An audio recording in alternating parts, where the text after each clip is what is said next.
ఉపాధి కోసం ఊళ్ళు వదిలి ఎన్నో కలలతో ఆశలతో వచ్చిన వందల కుటుంబాలు.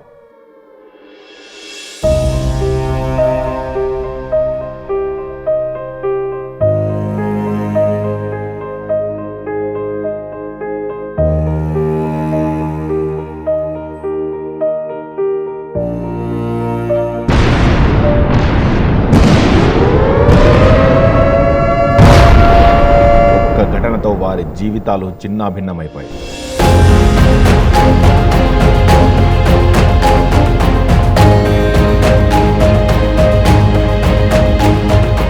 ఇది కేవలం ఓ పరిశ్రమలో జరిగిన ప్రమాదం కాదు. ఇది కుటుంబాలను నాశనం చేసి వారి జీవితాలను అంధకారంలోకి నెట్టిన ఒక అమానుష ఘటన. వందల మంది కార్మికులు పొట్ట చేత పట్టుకుని బీహార్, ఉత్తరప్రదేశ్, ఆంధ్రప్రదేశ్, మహారాష్ట్ర నుంచి వచ్చారు. ఉపాధి కోసం సిగాచి పరిశ్రమను ఆశ్రయించారు. వీరిలో కొందరు అన్నదమ్ములు, కొందరు బంధువులు, కొందరు ప్రేమికులు, కొందరు కొత్తగా పెళ్ళైన వారు కూడా.